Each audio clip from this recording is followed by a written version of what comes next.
Jimmy Black with Music on 11. I'm here in Lawrence, Kansas, outside the Granada with Donald Tardy of Obituary. See, we worked well there. Yeah. How's the tour going so far? You guys are out with Exhumed and Carcass and Noisem. Yeah, it's good, man. It's just the beginning of the tour. 3 shows under our belt, and just getting our feet wet at this point. But so far, the crowds have been pretty killer, and just the bands. It's a great package. It is indeed a great package. Now, the new album just came out this past Tuesday, which I actually have right in my hand, and it Inked in Blood. Amazing album. If you guys don't have it, go out and get it. Now, there's 2 different versions of it. I noticed there's a digipack that has 2 extra songs on it and a standard version. Now, what the 2 extra songs? Let's see here. It's hard to read. Bloodshed, Blood Soaked, and do you know the other one? Probably Intoxicated, maybe. Yes. Yeah, those were recorded last year. We went into Morrisound Studios where we did most of our records, and we brought in a film crew, and we performed the songs off the first 3 albums, the classic set list. And as they filmed it, we also obviously recorded it. So we wanted to give everybody that bought the digipack a little taste of what is to come in the future, which will be a DVD release of the just the Morrisound experience and Obituary's early days in the Tampa death metal scene back then. So you just answered my next 2 questions, of course. I was going to ask about that. If I know that you guys did the Kickstarter for this, and that was, what was it, started February of 2013? Something like that. And what made you guys decide to go ahead and do everything through Kickstarter?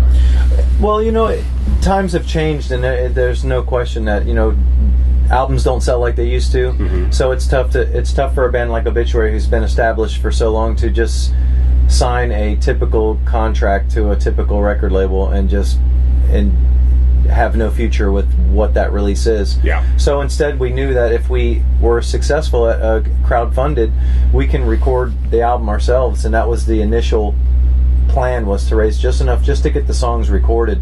Then we would step in and do what we have done in the past, which was take it to an outside source and mix the record. But we really went for it with the money that we raised. We actually recorded it, mixed it, produced it ourselves. Now, you guys were asking just $10,000, and I saw it was well over $60,000 that you guys ended up doing with that, if I remember correctly. Now, I've seen a lot of bands that are doing the Kickstarter thing and the Indiegogo thing, but a lot of them aren't doing it right. You guys actually had really good tiers, really good rewards, and they made sense. In essence, you were just asking fans to buy the album. That's right. And then you guys would make it and send it to them. And it almost looks like that is kind of the way to go anymore. Yeah. I mean, it might be the way of the future. I don't know what it would be like for upcoming bands, because you need a following, right? And that might be a tough thing for bands that are new. And the other thing is, you really have to just be realistic on the amount of money you think you would raise, because with the Kickstarter, if you were $1 short of your goal, it's done. Yeah. So we knew that we could raise $10,000. We were pretty confident in that.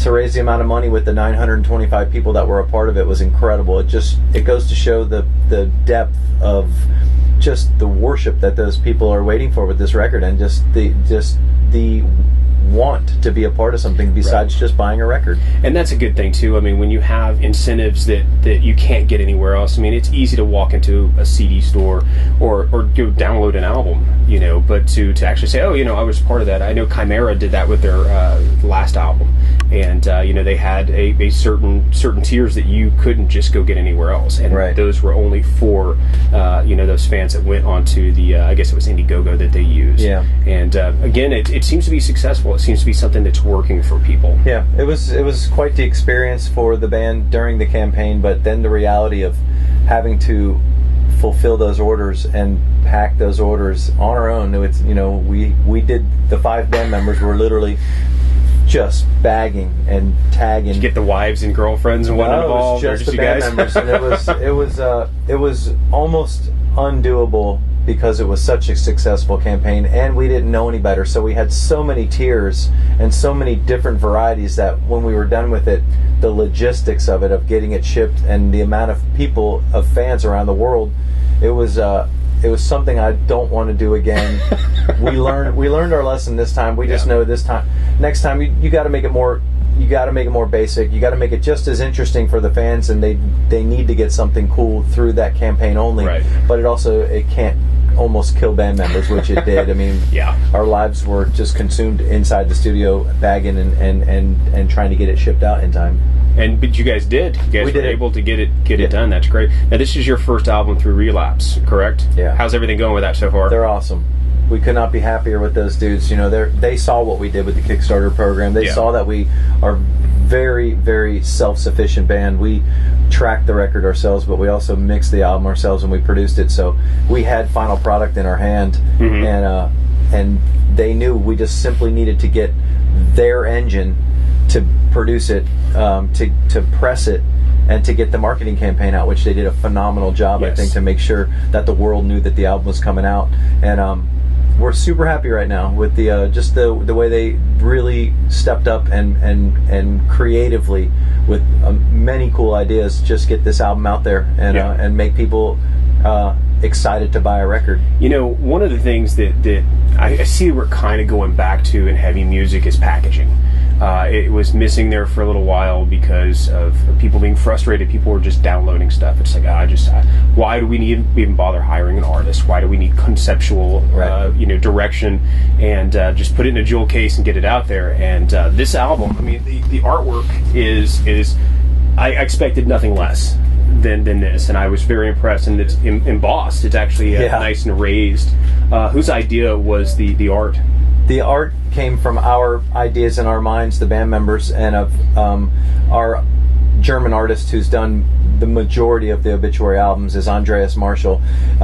We came to him and we said, we're throwing some ideas around for song titles and album titles. And when we told him we're thinking maybe possible Inked in Blood might be the name of it, he said, I got a fabulous idea. And we said, you know what, do a pencil sketch and let's see what you're thinking.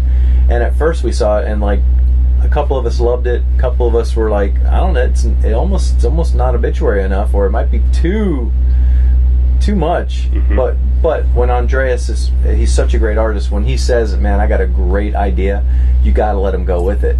And sure enough, when we saw the final painting, I mean, my jaw hit the ground, and there was no question. Even the band members that were a little bit skeptical from the pencil sketch, the minute we saw it, we said, you know what, you can't deny this album. It's powerful.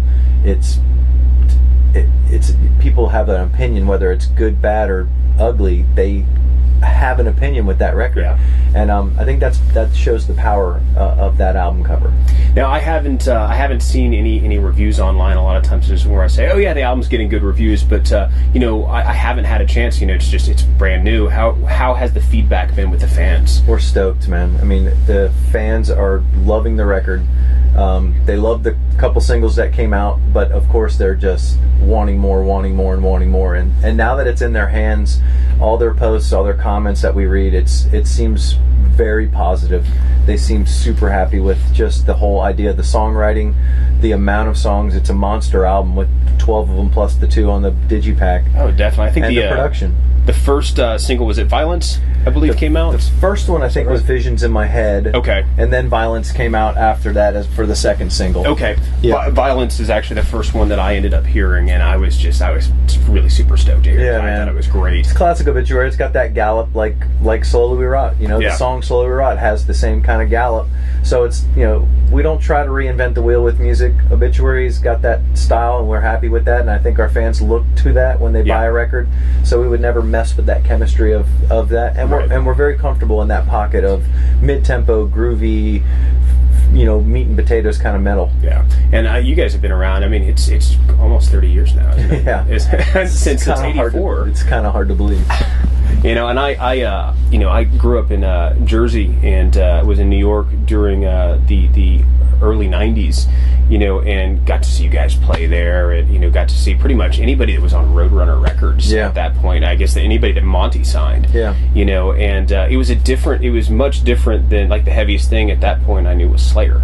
Right. So when you guys started creating this music, what was the influence to go a little bit different? You know, because in 84, 85, 86, you know, you had Metallica, Megadeth, you know, Testament, Bay Area thrash. Yeah. You know, the singing was not, it wasn't a guttural, you know. Yeah. What? There wasn't much, but there was, you know, it was out there. You know, we went from listening to Metallica and Slayer, then, you know, Venom entered our lives, and Celtic Frost, and from there, and then of course, you know, the Tampa area started with, you know, or just the Central Florida area. Chuck Schuldiner with Death, and Morbid Angel was right there, and Obituary, and it just seemed like, and Deicide, and it, you know, it all just exploded right there, right in the Central Florida, and I'm proud to be a part of it, but there wasn't that much else on the planet that was doing extreme metal like that. So we really, I don't know, there was just something inside us that we wanted to do extreme music, but we knew what we were good at, and we knew what we weren't good at. We were not technical. We were not technical musicians. We are not the blast beat kind of band, and we knew that from the get-go, and we stuck with what we play well. We didn't try to go outside the box and try to be like other bands. Incorporate strings or anything like that. Yeah, no, we just stuck with what we thought we were pretty good at and what we had a knack for, and we're happy with that. I think that kind of shows, you know, why you have had such a longevity in the business, because, and it is a business. I mean, it's art, but there is a big business side to it, you know. And if you're not pleasing your fan base, that core of fans are the ones that are going to stick with you the whole time, you know. And there are people that kind of stray outside of that, and some of those bands aren't around anymore. Yeah, you know, Obituary, it's bigger than one person, and each band member knows that. We would be stupid to change what we have, because, you know, when you buy an Obituary album, those fans know what they're wanting, and they are not expecting technical, crazy blast beats, and, you know, they're ready for Obituary, and we're happy and we're pleased to deliver that style of music again and again. Now, you guys also have an animal, cat sanctuary, metal militia. Yeah, me and my girlfriend, we take care of homeless cats in Tampa, because, you know, in Florida there's no real winter time, so the breeding is annual. It never stops. So the overpopulation of feral cats is, you know, it gets a little bit out of hand. So for the last going on almost 10 years, we've taken care of just our area, just our neighborhoods and our community, and it's called Trap, Neuter, Return, and it's exactly what it sounds like. You know, the Humane Society of Tampa Bay lets you borrow the traps. It's a self-trapping trap. You put a little piece of food inside it, and the cat walks in, door closes behind it, put a little cover over it, go get it fixed that morning, let it recover, and then you return it right where you trapped it. So it still knows where it's at, but it just no longer can breed, and it's allowed to live its life like it was going to anyway, but they're not breeding anymore. Now, I know that I remember reading the specs, like, you know, two feral cats can have, you know, so many offsprings a year, just because of, you know, the gestation period. Yes. Right? It's so it's quick. Unbelievable. They can be a 4-month-old cat can already be pregnant. Yeah. And it's just unbelievable. I think they can have 3 litters in a year. Yeah, something like that. It's so insane.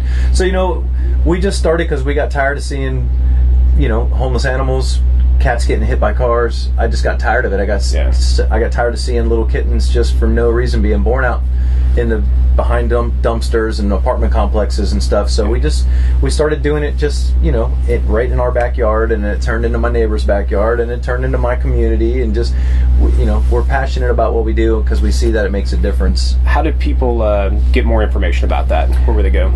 You know, the Humane Society, probably around the United States, all humane societies, they have all the information people can learn about.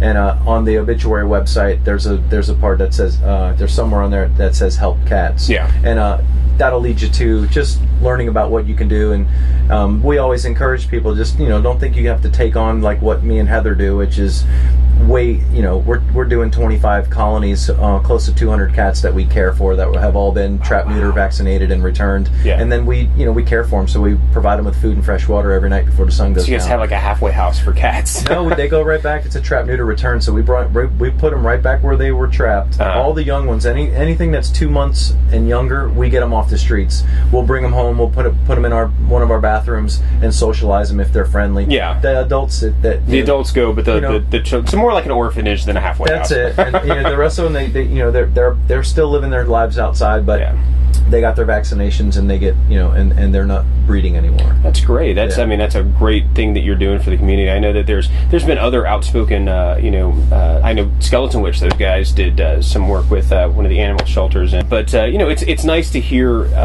there's things like that people are giving back to the community. And it's that's awesome. I commend you guys for doing that. Oh, thank you very much. Now, what comes next for you guys? Now you guys are still in this tour, but I know that, like you just said, the music world moves fast. Yeah. I'm sure you guys have 7 or 8 moves ahead of you that have planned. European tour is already confirmed. Okay. January, February. Are those dates released already? Oh yeah, they're on the Obituary website, obituary.cc website. We are now confirming the summertime 2015 festivals. We will be playing like the big ones, in Germany and Holland and Belgium and all the big ones. And Whack-In, With Full Force, Hellfest, Download. Yeah, we're confirming all those right now as well. So it's amazing to think that we're already confirming shows of October, November of 2015, but that, again, how quickly the scene moves and how quick you have to confirm things to get on the bill. Yeah. So we're going to be very, very busy band this next year and a half with the support of Inked in Blood. And then the DVD. Now, the DVD is going to be a monster, so we're going to take our time with that. Mm-hmm. We want it to be more than just the band playing in More Sound Studios. We want to go back and we want to interview other band members that were in the scene, other fans that were in the scene in Tampa back then. So that's a project in the making. Okay. And that'll be a future release that we're excited about, but we want it to be monstrous. We want it to be worth it. I'd really love to see something done like Decline of Western Civilization, but done with death metal in that area. I think that would be really, really cool. Yeah, it is what it is. We're kind of producing it ourselves with a buddy of ours in Tampa, so it's going to be more, it's going to be based on Obituary's early career and what we did back then, and discussing just what happened in the early days of death metal in general in Florida. And then, of course, the performance came out really cool because it's all the songs off those first 3 albums we performed, so people are going to be able to see a little taste of that as well. That's awesome. Okay. Yeah. Well, do you have any last words for your fans out there? We thank them. Without fans, you're just a band in a garage, and we're very fortunate for what we do, and we thank the fans for that. And Inked in Blood is out, and we're excited about it, and we hope they get their hands on it. Go get your hands on it, because it's not too bad. And if they want to go anywhere up for updated information, where should they hit you up? The Facebook page, obviously, that's what the world lives on, which is great, but we also really support people to really suggest to go to obituary.cc. That's the official band site. That's where all the confirmed tour dates are up there. Sometimes on Facebook, people post things that might not be necessarily confirmed or true. Right. So we always encourage everyone to go to obituary.cc. Okay, well, we'll send them there. Keep it turned up to 11.